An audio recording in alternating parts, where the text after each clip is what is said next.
पिता को लेके जा रहा है, आप उसके खिलाफ कार्रवाई नहीं कर रहे हैं। एक्सीडेंट का बोल रहे हैं। हाँ भाई बात कर दो पूरी। और मैं कह रहा हूँ नहीं मेरा ये कहना है भैया लिखाएंगे बेटा आज आज देखो पूरा समाज काम छोड़ के तो हम भी तो आए तो एसपी साहब को पता वही राजस्थान से आ रहा है, इंदौर से आया, कायमी कर सकते थे ना आप किसी नाम से क्यों? उनके परिवार के हिसाब से आपको कायमी करनी चाहिए। जिलों पे कायमी तो होती है जल्द से जल्द सजा दी जाए। दोषियों के अवैध अतिक्रमण से बने मकानों को तुरंत बुलडोजर से ढाया जाए। अरे रुक जा, पूरी हो जाने दो। घर के मुखिया पिताजी थे, उनकी गैर मौजूदगी में घर के भरण पोषण के लिए उचित मुआवजा दिया जाए।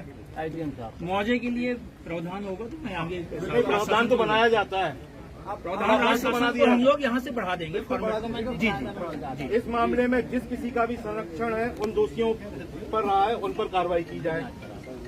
इन अपराधियों को जिन अधिकारियों ने संरक्षण दिया है, मेरा मानना है जो पूर्व में महापदस्थ थानेदार था या चौकी इंचार्ज था जिसने ये लापरवाही बरती है उसके खिलाफ कार्रवाई की जाए।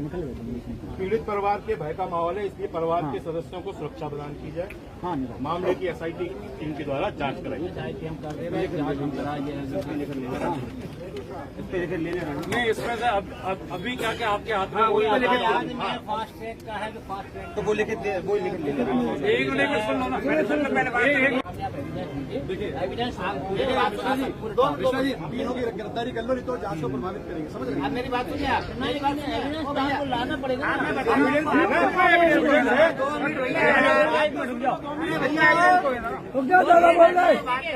ट्यूशन के ऊपर कुछ नहीं होगा, सुनवाई का जांच होंगे बिना प्रोसिक्यूट हो जाएगा। अरे कॉन्स्टिट्यूशन 40 दिन से कहा गया था, SIT बनाकर जांच कराएंगे। कहाँ गए थे कॉन्स्टिट्यूशन? अब आ रही याद। ज्ञापन हम देना है, आदमी हमारा मरा है, कार्रवाई आपने नहीं करी है और बोलना आप हमको नहीं दे रहे हो। आप बोलो ना, आपकी सुनने नहीं आए हम यहाँ, समझना बात को आप, और एक आवाज ऊंची करके बात मत करना। आपने कहा, हमने मान ली बात। पब्लिक की सेवा करने खड़े हो आप, पहले मेरी बात पब्लिक के सर्वेंट हो, पब्लिक से तेजवान की बात कीजिएगा।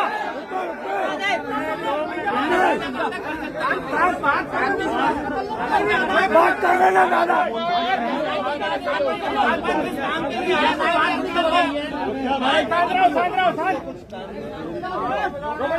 बिठा लो सबको यहाँ, बैठ जाओ बैठ जाओ।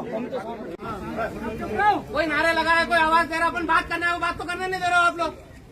बस कभी वो बोलते कभी तुम बोलते हो तो हम बात क्या करेंगे? तो फिर सर पहले आप आराम से हमारी बात सुनिए।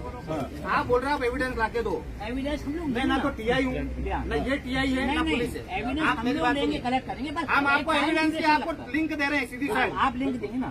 इनके पिताजी के साथ 3 लोग थे, तीनों साथ में थे, वो उनको क्या मुद्दा है? दमोह में जो 9 मार्च को कमल सिंह जी की हाईवे के ऊपर जो हत्या कर दी गई है और उनके परिवार को एक हाथ उठ गया उनके ऊपर से जो कमाऊ हाथ था, और उस बात को लगभग 1.5 महीना हो गया है। तो करनी सेना और सर्व समाज ने सबने मिलके SP ऑफिस का घेराव की जब करी, उसके बाद लीपापोती का काम चालू हुआ है। तो इनकी बिटिया है, वो बड़ी है, एक छोटा बेटा है इनका कमल जी का, और उनकी वाइफ है, पत्नी है जो मानसिक तौर से थोड़ी कमजोर है, लेकिन सबसे मजबूत उनकी बिटिया ने मजबूत रहा। यहाँ के पत्रकार हैं संजय जी, उन्होंने, और यहाँ का जो दमोह का एक मजबूत चौथा स्तंभ बोलते हैं लोकतंत्र का, उन्होंने पूरा साथ दिया और पूरा समाज को जागरूक किया। और उसी मुद्दे के तहत हम यहाँ पे आए कि साहब वो संदिग्ध अवस्था में मिले, उनको जो मारा गया उसमें से एक नाबालिग भी है 14 साल का, दूसरा 19 साल का है, तो 1.5 आदमी ने उनको मार दिया है। और उनके कमल जी के साथ में उनके जान पहचान के 3 आदमी भी थे जो उनको घर से भी लेके गए। तो ये पूरी शक की आशंका बनती है और ये हत्या का कोई ये पूरा षड्यंत्र लग रहा है हम लोगों को, उनके परिवार को और समाज को।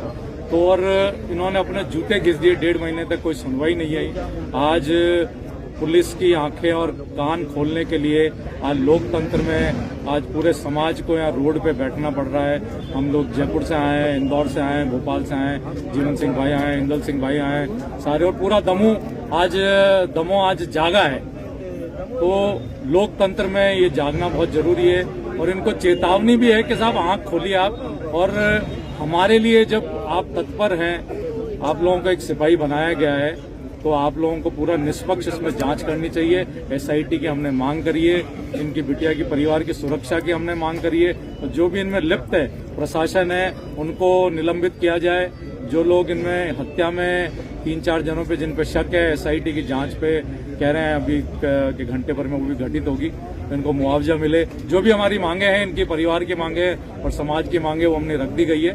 तो ये आगे से ये नहीं हो, ये बहुत बड़ा उदाहरण ये समाज तय करे और ये प्रशासन भी इसको चेतावनी के तौर पे ले कि साहब हमको जनता को रोड पे अगर बैठना पड़ेगा न्याय के लिए। एक हत्या हो गई है उसके लिए, और ये परिवार से पूछ रहे हैं कि साहब हमको कोई आप लिंक दो, कोई हमको शक किस पे है, कोई सूत्र बताओ। ये काम तो पुलिस का है, पुलिस इस बात की तनख्वाह ले रही है और जनता उस बात की तनख्वाह दे भी रही है कि ये काम इन सरकार का है। तो ये जल्दी से जल्दी हत्यारों को जो भी पुलिस कर सकती है वो पूरा इनको करके दे, अगली बार ये काम नहीं। बड़ा प्रदर्शन किया है पुलिस के खिलाफ, क्या है? ये शॉर्ट नोटिस पे लोग आए, बड़ा प्रदर्शन ये नहीं है। यदि न्याय नहीं मिला, सरकार और प्रशासन की दोनों को यही सही बजा। क्यों नहीं मिला न्याय, क्या लगता है? 45 दिन तक कहाँ थी? न्याय मिलता तो शुरू दिन से ही मिलना था। पुलिस के पास भीड़ को इकट्ठा होकर तब आना पड़ता जब न्याय नहीं होता। पुलिस का के लिए, न्याय व्यवस्था के लिए। जब किसी की हत्या हुई और हत्या में जो लोग शामिल हैं उनके ऊपर मुकदमा नहीं हुआ और एक नाबालिग और एक बालिग लड़के को लाके डाल दिया, और जो इसमें साजिश करता है, जो घर से बुला के ले गए, जो साथ में बैठे थे, और 2 बच्चों ने 4 बड़े लोगों के सामने एक व्यक्ति की हत्या कर दी, तो पूरा ही संख्या के दायरे में केस है। और उसके बाद पुलिस ने एफआईआर तक दर्ज नहीं करी। ये बच्ची, ये भैयू 45 दिन तक लगातार दौड़ रहे हैं, एसपी ऑफिस के चक्कर लगा रहे हैं, एसपी साहब मिलने को तैयार नहीं है। एसपी साहब के पास इतना भी कोई बड़ा काम नहीं रहता है कि वो बच्चों से मिल नहीं पाए। जिसका पिता की हत्या हो गई है, जो आपसे मदद मांगने के लिए आपके पास गुहार लगा रहा है कि हमें न्याय दीजिए, और आप ऐसी व्यवस्था में भी उनको धुतकार रहे, भगा रहे हैं, उनसे मिलना नहीं चाह रहे हैं। तो एसपी साहब भी कहीं ना कहीं हो सकता है इसमें शामिल हो, कोई बड़ा अमाउंट लिया हो, तभी इन लोगों को न्याय नहीं मिला है। और यदि एसपी साहब बिल्कुल तरीके से, स्वच्छ तरीके से ईमानदार हैं, तो इन बच्चों को न्याय भी मिलना चाहिए, और जो लोग बच गए हैं उनके ऊपर कार्रवाई भी होना चाहिए। आज भी नहीं है एसपी साहब तो शुरू दिन से ही नहीं है ना, आज तो आना का सवाल ही बताएंगे। सर दमोह आए हैं, किस तरह से प्रदर्शन किया, क्या? प्रदर्शन की वजह साफ है कि यहाँ पे ऐसा लग रहा है कि प्रजातांत्रिक देश नहीं है, हिटलरों की सरकार, हिटलरों का देश। क्योंकि जो एसपी साहब का रवैया है नहीं मिलने का, कोई अंग्रेज शासनों में होता था ऐसा, लेकिन प्रजातांत्रिक देश है, राजाओं का राज चला गया है। हमने भी समर्पित किए रजवाड़े, अखंड भारत बनाने में योगदान दिया है। तो कहीं ना कहीं एसपी साहब ये नहीं समझेंगे, न्याय प्रणाली ठीक। मैं वही बोला, राजाओं का राज चला गया है, हमने भी बलिदान दिया है, हमने भी भाई अखंड भारत बनाने में देश को समर्पित भाव से काम किया है, हमारे सब राजाओं ने समर्पित भाव से काम किया है। तो न्याय के लिए जब राजाओं का राज था वो अच्छा था, तो ये अंग्रेजों का राज नहीं चला। एसपी साहब से निवेदन है, और एसआईटी की मांग हमने की है, उनके घर पे बुलडोजर चले इसकी मांग हमने की है, परिवार की सुरक्षा की मांग की है, और परिवार में कमाने वाला कोई व्यक्ति नहीं है, इसलिए हमने उनके लिए मुआवजे की मांग की है। प्रशासन मुआवजा देगा तो ठीक, नहीं तो हमारी समाज में सक्षम है, लेकिन हमने प्रशासन से मांग तो की है। एसआईटी का इन लोगों ने बोला है कि 1 घंटे में हम गठित करेंगे, एसआईटी गठित हो रही है। एसआईटी में हमने जांच की जो मांग करी है, उसमें जितने संदिग्ध हैं उनकी सबकी वीडियोग्राफी जांच की मांग की, वीडियोग्राफी बयान की मांग की, और अभी यहीं पे एसआईटी गठित करने का 1 घंटे में बोला है। तो मैं मीडिया बंधुओं से भी अनुरोध करूंगा हाथ जोड़ के कि वो यहीं रुके, और जो माननीय एसपी साहब ने जिनको भी उनकी जगह पदस्थ किया है उनका बयान लेके और जाएं, ताकि जनता में पारदर्शिता आ सके। और ये न्याय के लिए शॉर्ट नोटिस पे हम सब लोग इकट्ठा हुए हैं, हम सब समाज जन आज रोड पे बैठे हैं, किसके लिए? न्याय के लिए। ये क्यों बैठना पड़ा है? गिरेबान में अपनी झांक के दिखे, जो राजनेता है, जो प्रशासन है, जो जिनकी लापरवाही है, उनका हम निलंबन चाहते हैं, उनका निलंबन हम चाहते हैं। Thank you.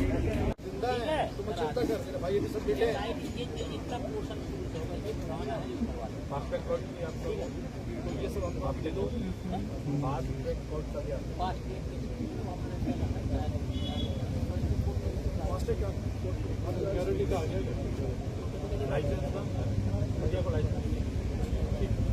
सर काफी बड़ी संख्या में लोग आए हैं, क्या कहना है? देखिए, आज ये कर्णी सेना के द्वारा यहाँ पर अपना मांग पत्र रखा गया है। जबलपुर नाका चौकी के अंतर्गत एक अपराध कायम हुआ था, उसमें मुलजिम मजदूर पकड़े का आरोप ये है कि उसमें अन्य मुलजिम भी हो सकते हैं और इसके लिए गहराई से जांच कराई जाए और SIT बना के जांच कराई जाए। तो इसमें हम लोग वास्तव इसमें जो उनके एलिगेशन है उसके फेयर जांच होने के लिए हम लोगों ने एक SIT बना दे रहे हैं, जिसमें जितने भी तथ्य हैं उनका विधि अनुसार पूरा फेयर इन्वेस्टिगेशन हो जाए और जो कि फैक्ट्स हैं उस हिसाब से कार्रवाई हो जाए। फेयर है, SIT बना दीजिए और फेयर जांच करा दीजिए, ये उनका मांग है। वो हम लोगों ने सीरियसली आए थे, इसलिए उधरने पे आए थे और जो उनकी मांग है उसके अनुसार हम लोगों ने कहा फेयर जांच कराना, चूँकि लीगल राइट उनका अधिकार है और हम लोग का दायित्व भी है कर्तव्य, तो हम लोग करवाना। सर 2 लोग गिरफ्तार हो चुके हैं, इसमें और क्या उनकी मांग? इसमें जो भी तथ्य हैं, देखिए कोई भी क्राइम में फेयर इन्वेस्टिगेशन होना चाहिए, शासन की मंशा रहती है और प्रशासन की। यदि वो कोई फैक्ट रख रहे हैं तो हम लोग तत्पर हैं और हम पूरी फेयर जांच कराएंगे, इसमें SIT बना देंगे। चौकी प्रभारी का सर बोल रहे हैं? देखिए, जो एडमिनिस्ट्रेटिव यदि कोई बारे में किसी को एलिगेशन किया जा रहा है तो एडमिनिस्ट्रेटिव रूप से यदि हम उसमें इनको लगेगा कि किसी का फॉल्ट है तो उसके खिलाफ हम लोग एप्रोप्रिएट एक्शन लेंगे।